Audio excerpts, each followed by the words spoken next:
Welcome to Aishwarya recipes Kannada. ಇವತ್ತು ಮನೇಲಿ ಹೇಗೆ ಸುಲಭವಾಗಿ ಫ್ರೂಟ್ ಕಸ್ಟರ್ಡ್ ಮಾಡ್ಕೋಬೋದು ರೆಸ್ಟೋರೆಂಟ್ ಸ್ಟೈಲಲ್ಲಿ ಅಂತ ಈ ವಿಡಿಯೋದಲ್ಲಿ ನಾನು ತೋರಿಸ್ತಾ ಇದ್ದೀನಿ. ಯಾರೆಲ್ಲ ನನ್ನ ವಿಡಿಯೋ ಫಸ್ಟ್ ಟೈಮ್ ನೋಡ್ತಿರೋ ನನ್ನ ಚಾನಲ್ನ ಸಬ್ಸ್ಕ್ರೈಬ್ ಮಾಡ್ಕೊಳ್ಳೋದು ಮರಿಬೇಡಿ.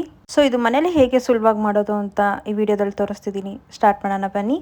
ಫಸ್ಟು ನಾನಿಲ್ಲಿ ಅರ್ಧ ಲೀಟ್ರ್ ಹಾಲು ತೊಗೊಂಡಿದ್ದೀನಿ. ನಾನಿಲ್ಲಿ ಆರೆಂಜ್ ಕಲರ್ ಪ್ಯಾಕೆಟ್ ಹಾಲು ತೊಗೊಂಡಿದ್ದೀನಿ ನಂದಿನಿದು. ಯಾಕಂದರೆ ಫುಲ್ ಫ್ಯಾಟ್ ಇರುತ್ತೆ, ಚೆನ್ನಾಗಿರುತ್ತೆ. ಸೊ ಅದಕ್ಕೋಸ್ಕರ ನಾನಿಲ್ಲಿ ಆರೆಂಜ್ ಕಲರ್ ಪ್ಯಾಕೆಟ್ ಹಾಲು ತೊಗೊಂಡಿದ್ದೀನಿ. ಇದು ಒಂದು ಕುದಿ ಬರೋ ತನಕ ನಾವಿಲ್ಲಿ ಕುದಿಸ್ಕೋಬೇಕು. ಫುಲ್ ಫ್ಯಾಟ್ ಇರೋ ಹಾಲು ತೊಗೊಂಡ್ರೆ ತುಂಬ ಚೆನ್ನಾಗಿರುತ್ತೆ, ಟೇಸ್ಟು ಚೆನ್ನಾಗಿರುತ್ತೆ ಮತ್ತು ಸ್ವಲ್ಪ ಗಟ್ಟಿಯಾಗೂ ಬರುತ್ತೆ. ಸೊ ಅದಕ್ಕೋಸ್ಕರ ನಾನಿಲ್ಲಿ ಆರೆಂಜ್ ಕಲರ್ ಪ್ಯಾಕೆಟ್ ಹಾಲು ತೊಗೊಂಡಿದ್ದೀನಿ. ನೀವು ನಂದಿನಿ ಇಲ್ಲ ಅಂದರೆ ಬೇರೆ ಯಾವುದಾದ್ರೂ ಗಟ್ಟಿ ಹಾಲನ್ನು ತೊಗೋಬೋದು.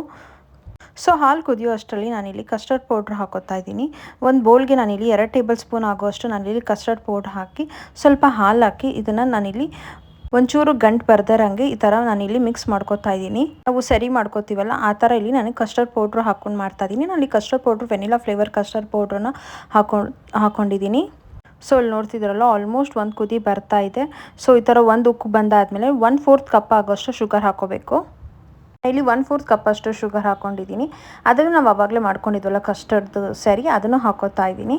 ನಿಮಗೆ ಶುಗರ್ ಜಾಸ್ತಿ ಬೇಕಂದ್ರೆ ಜಾಸ್ತಿ ಹಾಕೋಬೋದು. ನಾನಿಲ್ಲಿ ಮೀಡಿಯಮ್ ಆಗಿ ಹಾಕ್ಕೊಂಡಿದ್ದೀನಿ ಬಿಕಾಸ್ ಫ್ರೂಟಲ್ಲೇ ಶುಗರ್ ಅಂಶ ಇರುತ್ತಲ್ಲ. ಸೊ ಅದಕ್ಕೋಸ್ಕರ ನಾನಿಲ್ಲಿ ಬರೀ 1/4 ಕಪ್ ಆಗೋಷ್ಟು ಹಾಕ್ಕೊಂಡಿದ್ದೀನಿ.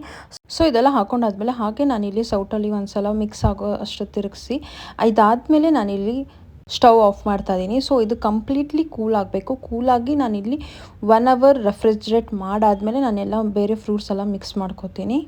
ಸೊ ಅಲ್ಲಿ ನೋಡ್ತಿದ್ರಲ್ಲ ಈ ಥರ ಈ ಥಿಕ್ನೆಸ್ ಆಗಿ ಬಂದಿದೆ. ಸೊ ನಾವು ಫ್ರಿಜ್ಜಲ್ಲಿ ಇಕ್ಕೋದ್ರಿಂದ ಸ್ವಲ್ಪ ಇನ್ನೂ ಥಿಕ್ ಆಗುತ್ತೆ ಮತ್ತು ನಾವು ಫ್ರೂಟ್ಸಲ್ಲಿ ಹಾಕಿದಾಗ ಕರೆಕ್ಟಾಗಿ ಸೆಟ್ ಆಗುತ್ತೆ. ಸೊ ಅದಕ್ಕೋಸ್ಕರ ನಾನಿಲ್ಲಿ ಕಂಪ್ಲೀಟ್ಲಿ ಕೂಲ್ ಆಗೋಕ್ಕೆ ಬಿಡ್ತಾಯಿದ್ದೀನಿ. ಈಗ ನೋಡ್ತಿದ್ದೀರಲ್ಲ ಎಷ್ಟು ಬಿಸಿ ಇದೆ ಅಂತ. ಸೊ ಇದನ್ನು ನಾನಿಲ್ಲಿ ನೋಡ್ತಿದ್ದೀರಲ್ಲ ಕಂಪ್ಲೀಟ್ಲಿ ಕೂಲ್ ಆಗೋಕ್ಕೆ ಬಿಟ್ಟಿದ್ದೀನಿ. ಸೊ ಇದು ಫುಲ್ಲು ರೂಮ್ ಟೆಂಪ್ರೇಚರ್ ಇದಕ್ಕೆ ಬಂದಿದೆ. ಸೊ ಅದು ನಾನಿಲ್ಲಿ ಒಂದು ಮಿಕ್ಸಿಂಗ್ ಬೌಲ್ಗೆ ನಾನಿಲ್ಲಿ ಟ್ರಾನ್ಸ್ಫರ್ ಮಾಡ್ಕೊತಾ ಇದ್ದೀನಿ. ಮಾಡ್ಕೊಂಡಾದ್ಮೇಲೆ ನಾನು 1 ಅವರ್ ರೆಫ್ರಿಜರೇಟ್ ಮಾಡಾದಮೇಲೆ ನಾನಿಲ್ಲಿ ಫ್ರೂಟ್ಸ್ ಹಾಕೋತಾ ಇದ್ದೀನಿ. ಮ್ಯಾಂಗೋ ಮತ್ತು 2 ಥರ ಗ್ರೇಪ್ಸು ಮತ್ತು ಆ್ಯಪಲ್ ಈ ಥರ ಚಿಕ್ಕದಾಗಿ ಕಟ್ ಮಾಡ್ಕೊಂಡು ಹಾಕ್ಕೊಂಡಿದ್ದೀನಿ. ಮ್ಯಾಂಗೋ ಹಾಕಿರೋದು ಸೀಸನಲ್ ಫ್ರೂಟ್ಸು, ನೀವು ಬೇಕಂದ್ರೆ ಸ್ಕಿಪ್ ಮಾಡ್ಬೋದು. ಇಲ್ಲಾಂದರೆ ಸೀಸನ್ ಇದ್ದಾಗ ಸೀಸನಲ್ ಫ್ರೂಟ್ಸ್ನು ನೀವು ಬೇರೆ ಫ್ರೂಟ್ಸ್ನ ಆ್ಯಡ್ ಮಾಡ್ಕೋಬೋದು. ಸೊ ಈ ಥರ ಮಾಡೋದ್ರಿಂದ ಮಕ್ಕಳು ಮನೇಲಿ ಜಾಸ್ತಿ ಫ್ರೂಟ್ಸ್ ತಿನ್ನೋಲ್ಲ ಅಂದ್ರೂ ತಿಂತಾರೆ. ಇಲ್ಲ ಯಾರಾದರೂ ಸ್ಪೆಷಲ್ ಗೆಸ್ಟ್ ಬರ್ತಾರೆ ಅನ್ನೋವಾಗಲೂ ಈ ಥರ ನಾವು ಮುಂಚೆನೇ ಮಾಡಿಟ್ಕೋಬೋದು. ಒಂದು ಒಳ್ಳೆ ಹೆಲ್ತಿ ಡೆಸರ್ಟ್ ಕೊಟ್ಟಂಗೂ ಆಗುತ್ತೆ. ಹಬ್ಬ ಹರಿದಿನದಲ್ಲಿ ಜಾಸ್ತಿ ಫ್ರೂಟ್ಸ್ ತಂದಾಗ ಏನು ಮಾಡೋದು ಅಂತ ವೇಸ್ಟ್ ಆಗೋಕ್ಕಿಂತ ಅದಾದಮೇಲೆ ನಾನಲ್ಲಿ ದಾಳಿಂಬ್ರೆ ಮತ್ತು ಒಂದು ಬಾಳೆಹಣ್ಣು ಹಾಕೋತಾ ಇದ್ದೀನಿ. ಮತ್ತು ದಾಳಿಂಬ್ರೆ ನಾನಿಲ್ಲಿ ಅರ್ಧ ದಾಳಿಂಬ್ರೆ ಯೂಸ್ ಮಾಡ್ತಾ ಇದ್ದೀನಿ, ಇನ್ನು ಅರ್ಧ ಗಾರ್ನಿಷ್ಗೆ ಇಟ್ಕೊಂಡಿದ್ದೀನಿ. ಸೊ ಮನೇಲಿ ಹಬ್ಬ ಹರಿದಿನದಲ್ಲಿ ಜಾಸ್ತಿ ಫ್ರೂಟ್ಸ್ ಮಿಕ್ದಾಗಲೂ ನೀವು ಈ ಥರ ಮಾಡ್ಕೊಬೋದು. ತುಂಬಾ ಚೆನ್ನಾಗಿರುತ್ತೆ. ಸೇಮ್ ರೆಸ್ಟೋರೆಂಟಲ್ಲಿ ಕೊಡೋ ಥರನೇ ಟೇಸ್ಟ್ ಇರುತ್ತೆ ಇದು ಕಂಪ್ಲೀಟಾಗಿ ಮಿಕ್ಸ್ ಆದಮೇಲೆ ನಾನಿಲ್ಲಿ ಒಂದು ಸರ್ವಿಂಗ್ ಬೌಲ್ಗೆ ಹಾಕೋತಾ ಇದ್ದೀನಿ. ಸೊ ಈ ರೆಸಿಪಿನಿ ನೀವು ಮನೇಲಿ ಟ್ರೈ ಮಾಡಿ ನಾನು ಕಮೆಂಟ್ ಸೆಕ್ಷನಲ್ಲಿ ಕಮೆಂಟ್ ಮಾಡೋದನ್ನ ಮರಿಬೇಡಿ. ಈ ರೆಸಿಪಿ ನಿಮ್ಗೆ ಇಷ್ಟ ಇದೆ ನಿಮ್ಮ ಫ್ರೆಂಡ್ಸ್ ಫ್ಯಾಮಿಲಿ ಜೊತೆಗೆ ಶೇರ್ ಮಾಡಿ. ಹಾಗೆ ನನ್ನ ಯೂಟ್ಯೂಬ್ ಚಾನಲ್ನ ಸಬ್ಸ್ಕ್ರೈಬ್ ಮಾಡೋದು ಮರಿಬೇಡಿ.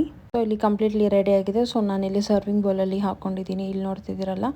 ಸೊ ನಾನು ಸರ್ವಿಂಗ್ ಬೌಲಿಗೆ ಹಾಕಿ ಮತ್ತು ಎಕ್ಸ್ಟ್ರಾ ಇರೋವಂತಹ ದಾಳಿಂಬ್ರೆ ಮತ್ತು ಮ್ಯಾಂಗೋ ಪೀಸಸ್ ಹಾಕಿ ನಾನಿಲ್ಲಿ ಗಾರ್ನಿಷ್ ಮಾಡ್ಕೊಂಡಿದ್ದೀನಿ. Thank you for watching.